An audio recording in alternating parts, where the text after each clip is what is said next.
I have got a very special episode for you this week, just in time for Halloween. As we are now firmly entrenched in the Halloween season, you might be wondering, what's it all about anyway? How did this crazy magical holiday come to be? I have author and Halloween historian Lisa Morton on to discuss the origins of Samhain and its evolution to Halloween as we know it. So don't you dare go anywhere, because Lisa Morton's about to drop some knowledge. I'm Alan Brill. Welcome to Brilliant, a podcast from the mind of Brill. Warning, it gets dark in here.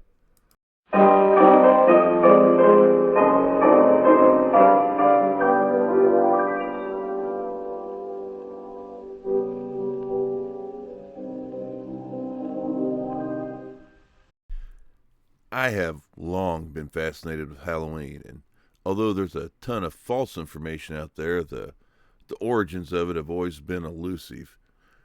Lots of bad information has been doled out throughout the years, passed along through pop culture and word of mouth. Even the specials aired on television, they just forwarded along the bad, doled information, and they sensationalize it. Of course, it's TV. So I dove into the books and I read a ton of history on Halloween just to get the real deal. And one of my favorite books on the history of Halloween is called Trick or Treat, and it was written by today's guest, Lisa Morton. And I'm so excited about it. Let's just get right to it. Winter's deadly freeze will soon be here, trapping us in our homes. Huddle around the fire as we await the spring. The dark is coming. Halloween is here. And to talk to us about this mysterious holiday, I brought in the Queen of Halloween, Halloween expert and author of Trick or Treat, A History of Halloween, Lisa Morton, to help untangle the roots of our favorite holiday. Screenwriter and author of 4 novels and 200 short stories. Her awards include the Bram Stoker Award, the Rondo Hatton, and the Black Quill. Lisa, welcome to Brilliant. Hey, thanks, Alan. Happy to be here. Brought you on today to talk about everybody's favorite holiday, Halloween. Seems like it's everybody's favorite holiday in the last 10 years or so. And there are just a lot of misconceptions about the origins of Halloween, and they've really stuck to it. And, frankly, I blame Charles Lancy.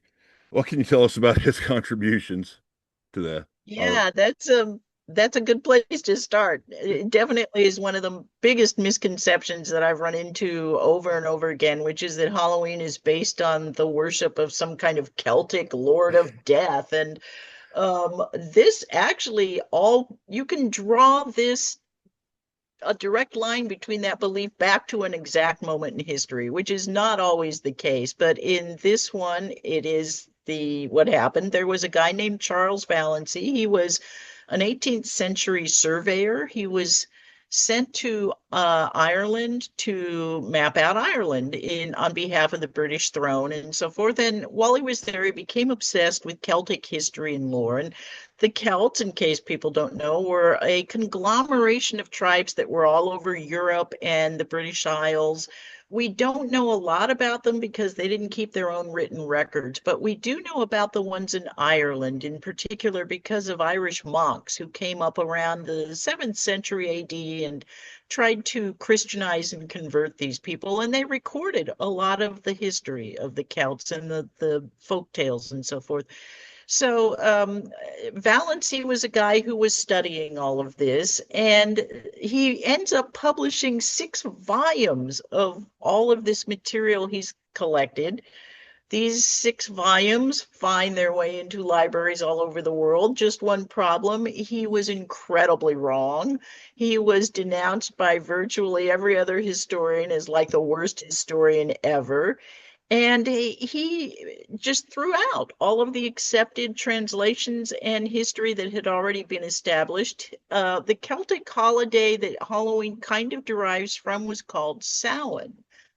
And he just arbitrarily decided Samhain did not mean summer's end, which was the accepted translation, and that instead it referred to a Lord of Death. So this is the mistake that has fueled this belief now for centuries. Yeah, I like to point out again, as you said, he's a surveyor. He's not he was not a historian and anthropologist. I just like I think he was just in the pub, and as long as he kept buying drinks, people just kept telling him stuff. Oh yeah, let me tell you about this one. Well, there was a belief at the time that some historians followed, which was trying to draw historical lines between Indian beliefs, Far East and Indian beliefs. And he found the name of one deity in India that was spelled Saman, and it's very close to Samhain. So he just threw out what Samhain was known to stand for and decided, oh no, it's this Indian deity. And then he further decided the Indian deity somehow was worshipped by the Celts and was a lord of death. Well, sure, it's easy to make that connection, I guess. But we're going to untangle the origins of this holiday, and it shouldn't take us too long. It's pretty straightforward to to get to Halloween. But I guess we'll start with Samhain. And for my listeners, I don't know, when you see it in print, it's Sam Hain. So you hear Sam Hain, people refer to a lot, and uh, it makes me cringe a little bit, but I give him a pass because if all you've ever seen is seen it in print, then fair enough. But that's a great place to start for the origins. If you want to talk to us a little about that. Yeah, it was one of the four biggest holidays in the Celtic calendar.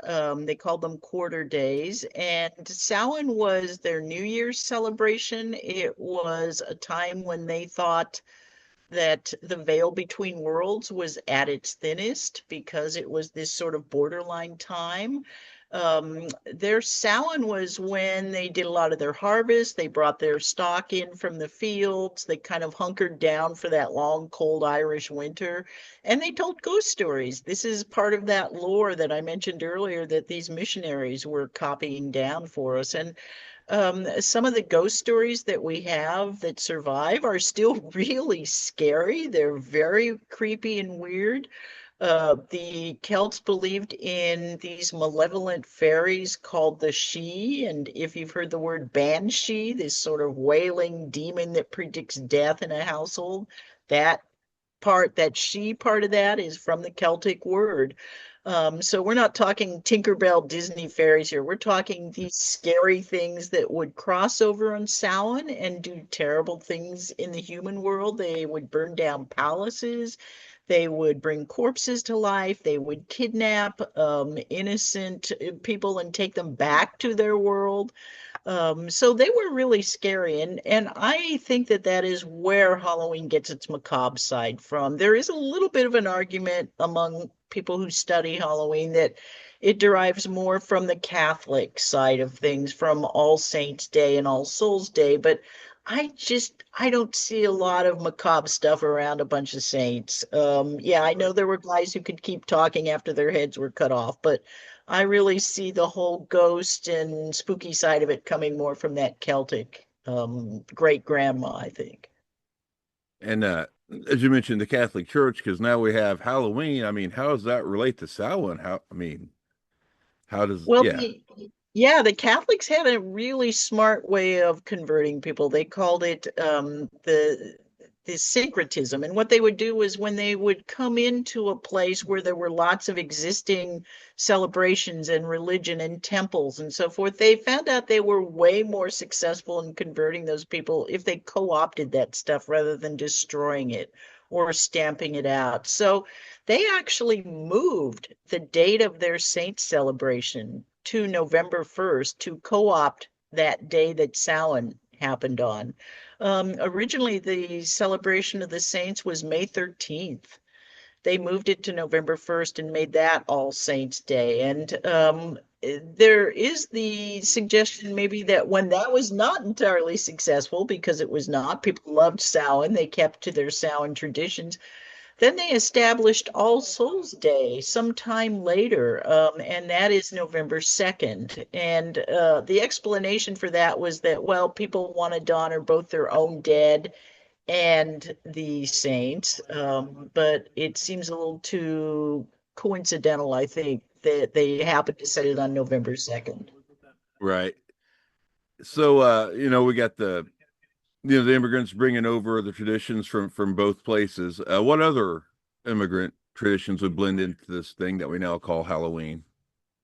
Yeah, the by about the 14th, 15th century, we know that they had indeed managed to sort of co-opt Samhain, and it had blended with the Catholic holiday. And then there along comes the witch trials that happen throughout Europe and so forth. A lot of times I get questions about why are witches associated with Halloween. That's a kind of a creepy story too, because it was I think, a political act. Yeah. King James of Scotland, who later became the King of England, was looking for a way to separate himself from the Catholic Church. And he was also obsessed with witches and demons. He wrote an entire book called Demonology. And it isn't until witch trials under King James that we start to see these things about witches celebrating their Sabbaths on Halloween, or as it was then sometimes known, All Saints' Day, All Saints' Eve, that kind of thing. So that's where we get witches coming into it. That's about the 16th century. And then in the 19th century, there are these terrible famines that happen in Europe and the UK, and it sends a lot of immigrants to America. We get the Scottish and the Irish people in the 1840s suddenly flooding into America, and they are bringing this holiday with them because they loved Halloween by then. It was a huge party time for them. We have some fabulous descriptions of what Halloween was like in the 18th century, and it sounds really fun. They would gather on the evening, they would dance, they would eat special foods, and they would play a lot of these fortune telling games. So when they came to America, they brought this with them. And throughout the next few decades, in the middle of the 19th century, that kind of spread into all of American society, and Halloween started to become very popular. Some of those games I think would include Snapdragon, which would have what an apple on one end and an open flame on the other end for the kids to play. Yeah, That's some of the games were really scary. Snapdragon actually was one where they took a plate of little bits of food like nuts and raisins and maybe some apple slices or something, and they poured brandy on top of them and they lit it on fire, and the kids had to try and pull things out of it. I mean, it's nuts. And another one that I hear about, and I just think, what was called Snap Apple? And that was the one where they hung an apple on a string from overhead. So instead of bobbing for apples, which is already kind of dangerous yeah, anyways, in, an apple floating in a tub of water, they were trying to grab an apple that's swinging from a string. And I mean, you can only imagine how many teeth people must have lost as a result of Snap Apple. just a good old wholesome family fun. Yeah, just stick your face in the open flame. A little less safe back then. Um, Now, how does Guy Fawkes figure in? Does it factor into how we celebrate Halloween these days at all, or am I off base there? It actually kind of did play into it for a while. I don't think it has a huge impact on the American celebration, but what this was, Guy Fawkes Day was celebrated on November 5th in Great Britain. It commemorated a failed attempt to blow up the Houses of Parliament. It was a conspiracy. One of the leaders of the conspiracy was the gentleman who happened to be caught with the 36 barrels of gunpowder beneath the Houses of Parliament. He was named Guy Fawkes. And that's why this particular commemoration was named after him. And this happened, I think, in the early 17th century. And it was again that time when England was looking to separate themselves from the Catholic Church. And they banned all of the major Catholic celebrations, including All Saints' Day, but they ended up almost replacing it with this Guy Fawkes Day, which had a lot of similarity to Halloween. It was celebrated with parties and bonfires and particular foods, and kids would go out and beg material to build their bonfires with by dressing up. And so they would smear soot on their faces and put on like beggars' rags. And they would go from house to house and they would ask for either money to buy materials or for wood to build their bonfires with.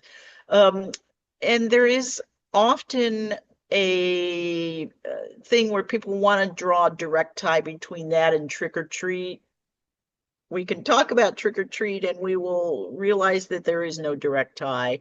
Um, Another thing that I hear a lot is that trick or treat dates back hundreds of years to a practice called souling, um, or soul caking. Again, this is not really true. It sounds like it could have been because souling was a practice where kids on All Souls Day would go from house to house. Again, they would paint themselves as beggars because this practice had started with beggars who would go from house to house and offer to say prayers for the souls of your loved ones who might be trapped in purgatory. And they would be given a little cake for this service. And then kids started doing this. Again, no direct tie. And we will talk about shortly here where trick or treat comes from and why it is strictly American. Well, yeah, it's now what about the jack-o'-lantern as part of the iconography of Halloween? Where do we get how's that factor into it? Yeah, the jack-o'-lantern comes from the Irish side of things. The Irish love to play pranks on Halloween, and they love to do that, I think, because they blamed it on the fairies. They would say that the fairies had come over and would do these terrible, evil things on Halloween, and they were just playful mischief things. They would do things like tie a string to a cabbage and pull it through a dark cabbage field at night to startle somebody. And one of the things that they loved to do was play on a classic story of Jack the Trickster, who was also known as Stingy Jack. He goes by a lot of different names. The most basic version of the story of him is that he was kind of a drunk and a carouser, and the devil came for his soul three times, and Jack tricked the devil out of taking his soul three times, but he finally dies. So when he dies, obviously heaven isn't going to let this guy in, and the devil doesn't want him either. And the devil ends up just throwing him this burning hell ember and saying, "That's all you get from me. You can use that to light your way." So Jack the Trickster puts this burning hell ember in this gourd that he's carrying and uses that to light his way as his spirit eternally roams the earth. And so that idea of that burning ember inside that gourd, because they didn't have pumpkins in Ireland, is where we get the jack-o'-lantern from. So when the Irish came to America and they saw these gorgeous New World fruit called pumpkins, that were big and super easy to carve because they were carving these like turnip things in Ireland that were much smaller and much harder to carve. It just kind of became natural that that pumpkin would become the jack-o'-lantern. And it wasn't immediately a part of Halloween. It kind of, for a long time, kids in America would carve these jack-o'-lanterns and just use them to play pranks that might or might not be associated with Halloween. When they really become firmly associated with Halloween is the early 20th century when retailing comes in and suddenly postcard manufacturers and companies that make decorations are looking for something to pin the holiday on that they can sell, and they come up with the jack-o'-lantern. And it's interesting that before those retailers come along, we can find these early party guides for Halloween that say the colors of Halloween are yellow and brown because those were what was associated with harvest at the time, with corn Makes sense. husk and corn and scarecrows and hay and that kind of thing. So it took these retailers really latching on to the big orange jack-o'-lantern pumpkin to make the pumpkin kind of the king icon of Halloween. Glad I did because orange and black is so much better. It sure is. And now, yeah, to circle back now to the other main tradition here in the States of trick or treating. Yeah, let's get into that some. Yeah, this is one of the biggest misconceptions that I hear all the time. I already mentioned I hear people say, "Oh, it's souling, oh, it's Guy Fawkes." I've even heard people say it goes back to the Druids 2,000 years ago. I'm sorry, it does not. What it comes from is that Halloween in the first part of the 20th century in America was about prank playing. Boys all over the country had adopted the Irish idea of playing pranks on Halloween, and the pranks had started being kind of innocent and fun. They would do these crazy things like disassemble a gate at the front of your yard and then reassemble it like on top of your barn or in the middle of Main Street in town. They would tip over outhouses. They would rattle things against your window to scare you. And so it was kind of fun and innocent for a while, but then it moved into the cities. And when it moved into the cities, it became setting fires and destroying light fixtures and windows and even tripping people on sidewalks. And it was costing cities all over America millions of dollars worth of damage. It was so bad in like 1933, which is the height of the Great Depression. Cities don't have a lot of money anyways. Newspapers all over the country called it Black Halloween that year. And a lot of cities were trying to ban the holiday. They'd had it, they couldn't afford to keep up with it anymore. But a few of them had a much smarter idea and said, maybe we can buy these kids off. Right. And so by the mid 30s, we get some of the cities are starting to actually put out little pamphlets that they are giving to homeowners that are suggesting these things called house to house parties. And the house to house parties were because it was the Great Depression and people didn't have a lot of money, it was a way that they could come together to share the expenses. So the first house would give the kids like a really basic, silly costume, like a sheet to be a ghost.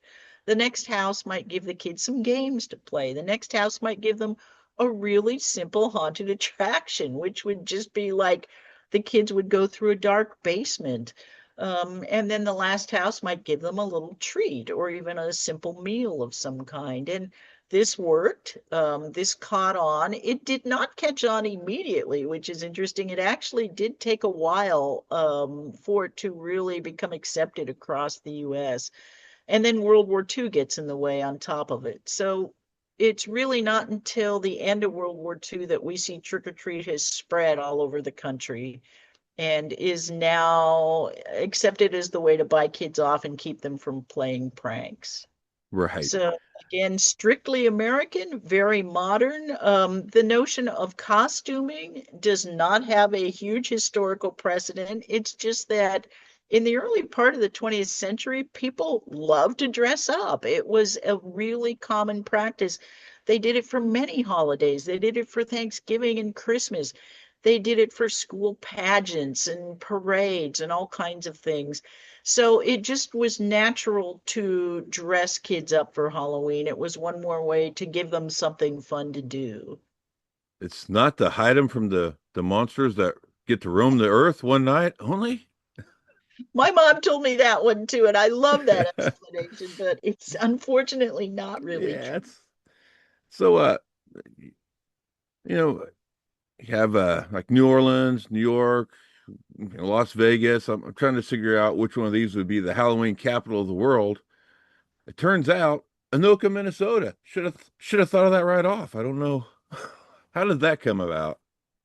Yeah, Anoka kind of anointed themselves with that. They actually went to, I think, the federal Congress and got themselves designated that way. And that was a century ago, and they have been celebrating ever since.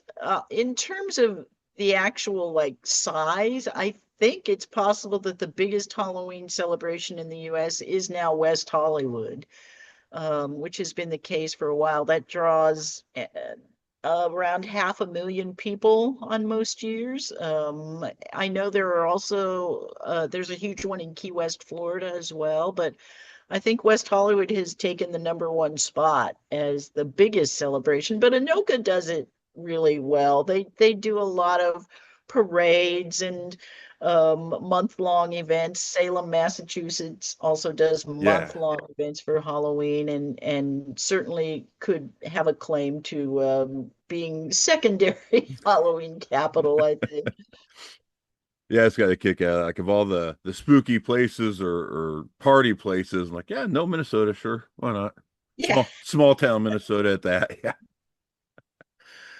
Um, this wonderful holiday that's come in from all sides, and I think it's unique. It's unique in and of itself now. Just you can't say that it's one to draw as a parallel line to one thing to make it what it is today. I think it's its own unique holiday at this point. Wouldn't you agree? Yeah, it is definitely unique. And I get asked all the time if it's related to something like Dia de los Muertos in Yeah. Mexico. Um, it is like a distant cousin. And Dia de los Muertos is interesting because it's what happens when you take these same missionaries, Catholic missionaries, coming in to convert some indigenous people, but they're coming into Latin America instead of the British Isles. And the existing native people in Mexico, the Mayan and Aztec tribes, had their own celebrations, like the Celts had Samhain. And so part of the Catholic missionaries' job was to co-opt those celebrations. And we get those mixing with All Souls and All Saints Day. And it's a very different holiday. And it's interesting because it shares some things with Halloween, but not a lot. Um, it's a much more somber holiday. It really is about commemorating the souls of your loved ones who have passed on. It's believed that they come back, that on that day you would put out their favorite foods and drink for them, and that you would go and clean their graves in the graveyard. It is playful as well. It mocks death. It makes fun of death. That's where we get all of the playful and colorful skeleton imagery associated with Dia de los Muertos. And um, but it was never about kids or trick-or-treating or prank playing. That is all very American, dating back to the Irish and Scottish. Oh, it's fantastic. And thanks for coming on today and talking to us about this wonderful holiday. And where can people find your books? You can start at lisamorton.com. That is super easy, but they are available through Amazon and Barnes and Noble and bookshop.org, all the major retailers. And I would just recommend that people start with Trick or Treat, A History of Halloween. There we go, which is a nice, low-priced, affordable paperback. And I have also written a massive encyclopedia, but Yeah. it's really expensive and huge and best served for saved for universities and libraries. Yeah, and yeah, Trick or Treat was just excellent. I loved it to death. And I mean, thank you so much for coming on. And hopefully we can have you back again. Yeah, love to. Thanks a lot, All Alan. right. Wow, what a privilege that was. I think we shined a little light on this dark and mysterious day, and I hope you came away better informed as well as entertained. And I can't thank Lisa enough for coming on the show. She was just an absolute delight. And hey, you know what? If you enjoyed this, please hit that like button and share it with anyone you know with a curious mind who might appreciate it. Subscribe to the channel if you haven't already, and check out the back episodes. And keep an eye out. I've been putting out shorts on YouTube, and you might have a couple of surprise drops this holiday season. And remember, as we part ways this week, be careful because it can get dark out there.